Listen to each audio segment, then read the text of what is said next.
Cycle चलाओ जी भर के, जियो जी भर के। G Mart Cycle Paradise, Hero cycles के ऑथोराइज्ड डीलर, 66 फव्वारा चौक, उज्जैन।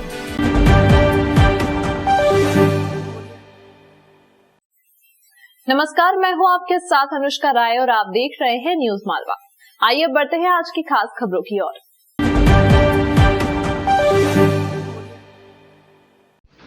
शहर के ख्यात हड्डी रोग विशेषज्ञ डॉक्टर जितेंद्र भटनागर के साथ 7,45,000 रुपए की ऑनलाइन ठगी करने वाले एक अपराधी को साइबर सेल की टीम ने पश्चिम बंगाल के बारासात से गिरफ्तार किया है।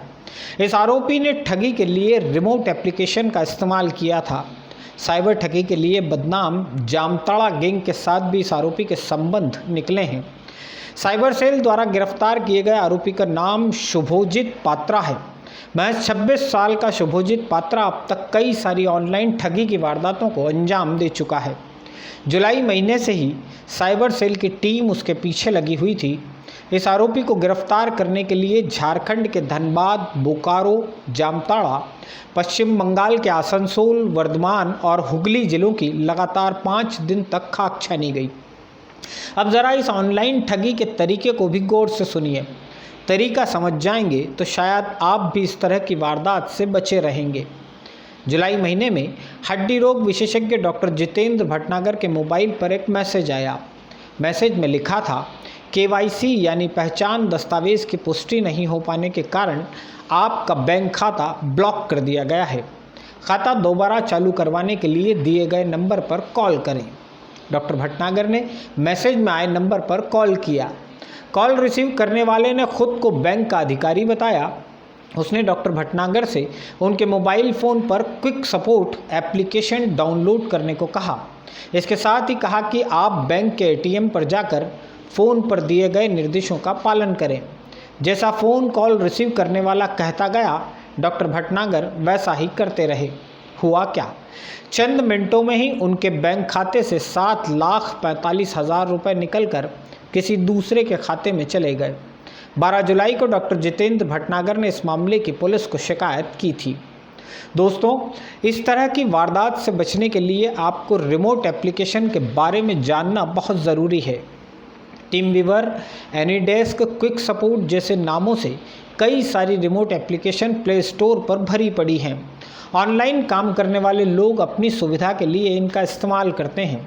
किसी भी एक एप्लीकेशन को डाउनलोड करने के बाद आप जिसे अपने पास का पासवर्ड देंगे, वह व्यक्ति आपके मोबाइल फ़ोन या कंप्यूटर को दूर से बैठकर ही अपने तरीके से ऑपरेट कर सकेगा।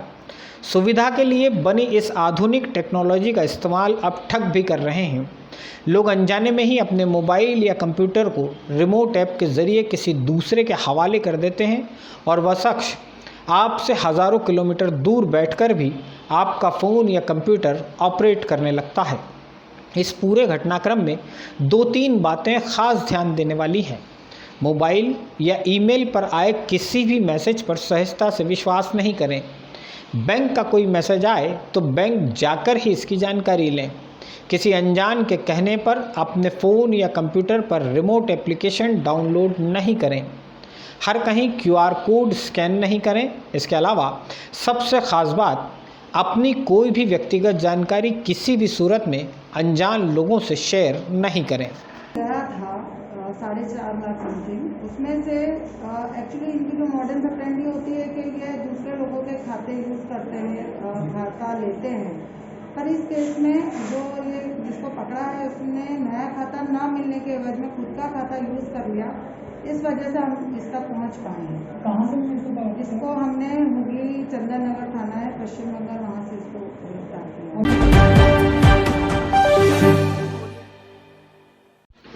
जलकर वसूली के मामले में अब नगर निगम का अमला सख्ती बरतेगा। जलकर की वसूली के लिए नगर निगम आयुक्त ने 3 सहायक यंत्री और 22 उपयंत्रियों की टीम को मैदान में उतारा है। शहर को 3 हिस्सों में बांटकर 3 सहायक यंत्रियों की तैनाती की गई है। प्रत्येक टीम को हर महीने का टारगेट पूरा करना है। टारगेट से पीछे रहे तो उस महीने की तनख्वाह नहीं मिलेगी। सभी को मिलकर 7 महीने में 7,70,00,000 रुपए की वसूली करना है। जलकर की वसूली के मामले में उज्जैन में शुरुआत से ही ढिलाई बरती जा रही है। शहर में ऑन रिकॉर्ड जितने नल कनेक्शन हैं, मौके पर इनकी संख्या उससे कहीं अधिक है। जो कनेक्शन वैध हैं और उनका भी पूरा राजस्व पीएचई को नहीं मिल पाता है। नतीजा, हर साल पीएचई वसूली में पिछड़ जाता है। अब आयुक्त ने बकाया वसूली के काम में तकनीकी अधिकारियों की तैनाती कर दी है।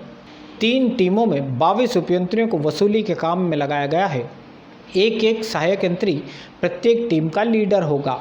हर उपयंत्री को अपने प्रभार वाले इलाके से हर महीने 5 लाख रुपए की वसूली करना है। लगातार 7 महीनों तक बकाया वसूली का अभियान चलेगा, यानी हर उपयंत्री को अपने हिस्से के 35 लाख रुपए वसूल कर जमा कराने होंगे। सभी उपयंत्रियों और सहायक यंत्रियों को आयुक्त क्षितिज सिंघल ने निर्देशित किया है कि वे अपने अपने कार्यक्षेत्र में बिल वितरक के साथ डोर टू डोर संपर्क करें। बकाया वसूलने के लिए उपभोक्ताओं से बात करें। यदि कहीं अवैध नल कनेक्शन पाया जाता है तो उसे तत्काल नियमित करने के लिए कहा जाए। यदि कनेक्शन नियमित नहीं हो पा रहा है तो उसे तत्काल कटवा दिया जाए। आयुक्त ने सभी उपयंत्रियों को चेताया है कि यदि बिल वसूली में कहीं भी पिछड़े तो उस महीने की तनख्वाह को भूल जाएं।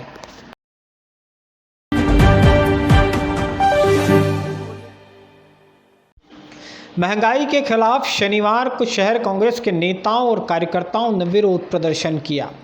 प्रधानमंत्री का पुतला फूंका, गैस टंकियों के चिन्ह का लबादा ओढ़ा और केंद्र व राज्य सरकार के खिलाफ जमकर अपनी भड़ास निकाली। रसोई गैस के दाम में उछाल, पेट्रोल कर रहा बेहाल, विकास की बिसात पर उल्टी पड़ रही हर चाल, सत्ता के खिलाफ माहौल को कांग्रेस देने चली ढाल। आप करें या वो करें, हम हर हाल में बेहाल। पहले जब कभी कांग्रेस सत्ता में रही थी, विरोध के दृश्य ठीक ऐसे ही थे। बस फर्क इतना था कि चेहरे उन लोगों के थे जिनके दल आज सत्ता में हैं। 2 पार्टियों की लड़ाई में पिस तो बेचारी जनता गई है। बहरहाल, शनिवार को रसोई गैस और अन्य ज़रूरी वस्तुओं की कीमत में उछाल के बाद कांग्रेस के नेताओं ने कंठाल चौराहे पर विरोध प्रदर्शन किया। प्रधानमंत्री का पुतला जलाया और केंद्र व राज्य सरकार के खिलाफ नारेबाजी की। विरोध प्रदर्शन शांतिपूर्ण तरीके से निपटे, इसलिए यहाँ इतना पुलिस बल तैनात कर दिया गया था कि जिस ढंग से विरोध होना था उतना भी नहीं हो सका। हुई तो केवल रस्म अदायगी।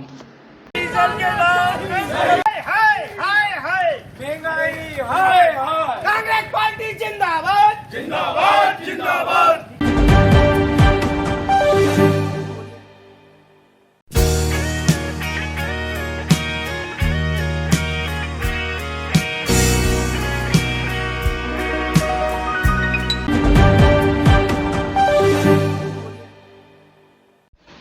चिमनगंज मंडी चौराहे के नज़दीक एक किसान के साथ 50,000 रुपये की ठगी हो गई है।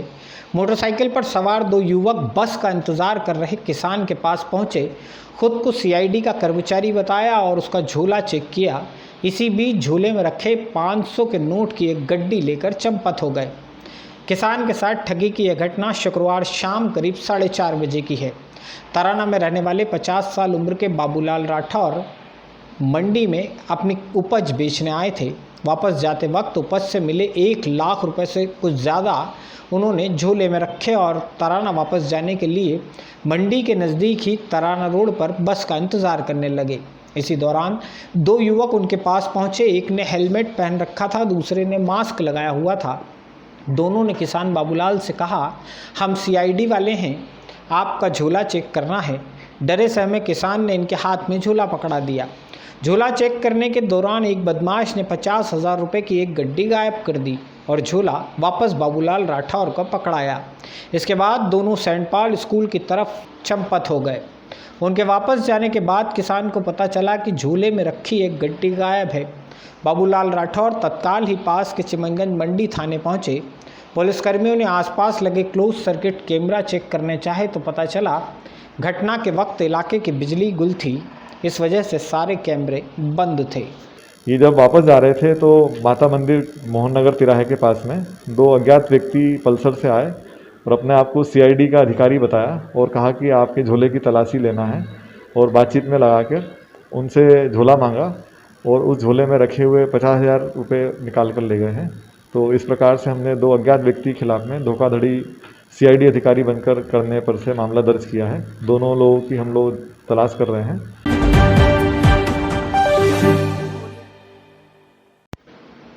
महाकालेश्वर मंदिर में 11 सितंबर से भस्म आरती में श्रद्धालुओं का प्रवेश तो शुरू हो जाएगा, लेकिन भस्म आरती के लिए ऑनलाइन बुकिंग कराने पर 200 रुपये शुल्क चुकाना होगा। महाकालेश्वर मंदिर समिति के इस फैसले का विरोध भी शुरू हो गया है। कहा जा रहा है महाकालेश्वर मंदिर को मंदिर ही रहने दो, व्यावसायिक प्रतिष्ठान मत बनाओ। महाकालेश्वर मंदिर प्रबंध समिति ने शुक्रवार की बैठक में 2 ऐसे निर्णय लिए हैं जिन पर हिंदूवादी संगठनों और कुछ जनप्रतिनिधियों का भी विरोध है। भस्म आरती की ऑनलाइन बुकिंग पर 200 रुपये और प्रोटोकॉल से दर्शन करने पर 100 रुपये शुल्क वसूलने का फैसला। इन दोनों ही फैसलों के खिलाफ विधायक पारस जैन, भाजपा के शहर अध्यक्ष विवेक जोशी भी सार्वजनिक रूप से अपनी नाराजगी जाहिर कर चुके हैं। शनिवार को विश्व हिंदू परिषद और बजरंग दल के कार्यकर्ता और पदाधिकारियों ने मंदिर परिसर में एकत्रित होकर विरोध जताया। विश्व हिंदू परिषद और बजरंग दल के पदाधिकारियों ने चेतावनी भी दी है, यदि शुल्क वसूलने का फैसला वापस न लिया गया तो विरोध के सुर तेज किए जाएंगे। महाकाल की जो भस्म आरती प्रारंभ होने का निर्णय लिया है, उसमें प्रत्येक दर्शनार्थी से 200 रुपये शुल्क लिया जा रहा है, जो कि न्यायोचित नहीं है। कोई भी भक्त बाबा के दरबार में आते हैं तो श्रद्धा से अपनी क्षमता के अनुसार उसके अंदर दान पेटी में, दान पात्र में, और भी बड़े बड़े भक्त यहाँ पर दान देते हैं। शासन की जो अन्य योजनाएं हैं उसमें भी महाकाल मंदिर के विकास के लिए करोड़ों रुपया यहाँ पर आया है। तो इस प्रकार ये जो 200 रुपये का यहाँ पर नियत करा है, विश्व हिंदू परिषद, बजरंग दल और हिंदू पूरा समाज उसका विरोध करता है।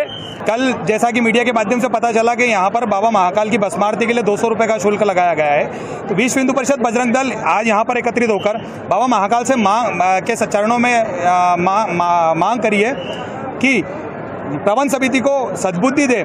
इस तरीके के निर्णय जो लगातार पिछले कुछ महीनों से हिंदू धर्म की भावनाओं को जो ठेस पहुंचाने वाले निर्णय ये लोग ले रहे हैं, उनको सद्बुद्धि देकर इस तरीके के निर्णय आगे न ले सके, ऐसी भगवान बाबा महाकाल से कामना करिए।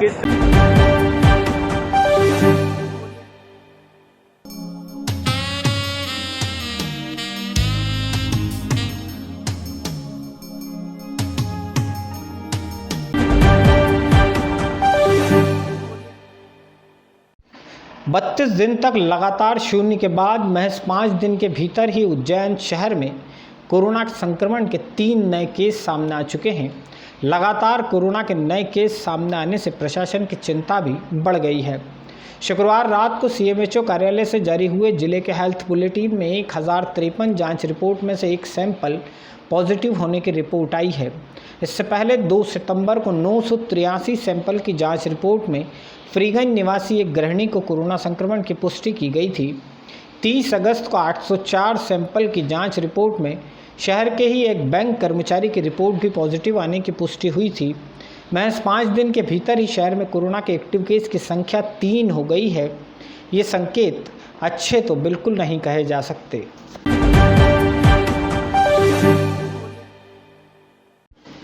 आगर रोड पर खिलचीपुर नाके के पास शनिवार तड़के 2 ट्रकों के बीच सीधी भिड़ंत हो गई।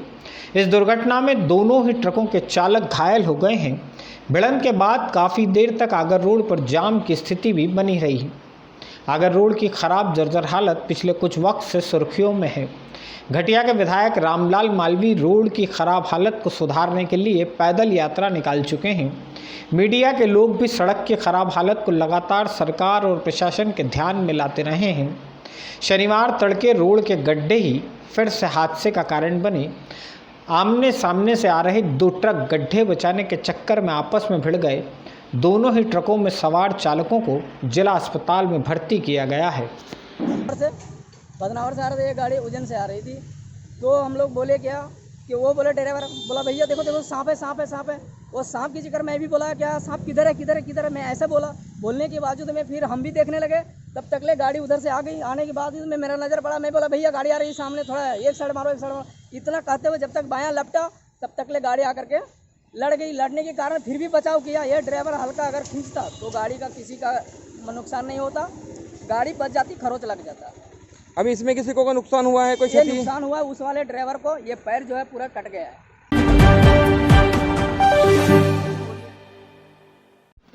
शहर के व्यापारियों की प्रतिष्ठित संस्था विक्रमादित्य क्लॉथ मार्केट सहकारी बैंक के अध्यक्ष, उपाध्यक्ष और जिला सहकारी बैंक प्रतिनिधि के चुनाव भी संपन्न हो गए हैं। संचालक मंडल के चुनाव में सबसे ज़्यादा वोट हासिल करने वाले राजेश माहेश्वरी नए अध्यक्ष चुने गए हैं। विक्रमादित्य क्लॉथ मार्केट बैंक के नवनिर्वाचित 12 संचालकों में से 9 समन्वय पैनल से और 3 विश्वास पैनल से थे। जाहिर है अध्यक्ष समन्वय पैनल से ही बनना था। इस पैनल से राजेश माहेश्वरी अध्यक्ष पद के दावेदार बने। दूसरी तरफ से कोई उम्मीदवार ही नहीं था, लिहाजा राजेश माहेश्वरी को निर्विरोध नया अध्यक्ष घोषित कर दिया गया। जिला सहकारी बैंक के प्रतिनिधि के रूप में हरिनारायण बड़वाए भी निर्विरोध चुन लिए गए। पेच जाकर फंसा 2 उपाध्यक्ष पद के लिए 2 पद और 4 दावेदार। राकेश वनवट, मनोज बोहरा, नरेंद्र सोगानी और राजेश गर्ग में 2 को उपाध्यक्ष चुनने के लिए वोटिंग हुई। सोगानी को 5 वोट मिले, वे दौड़ से बाहर हो गए। राकेश वनवट 7 वोट के साथ नए उपाध्यक्ष चुन लिए गए। मनोज बोहरा और राजेश गर्ग दोनों को 6-6 वोट मिले थे। मामला टाई हो गया था, लिहाजा पर्ची डालकर उपाध्यक्ष पद का फैसला किया गया। यहाँ भाग्य ने मनोज बोहरा का साथ दिया। पर्ची में उनका नाम निकला और उन्हें उपाध्यक्ष पद की जिम्मेदारी मिल गई।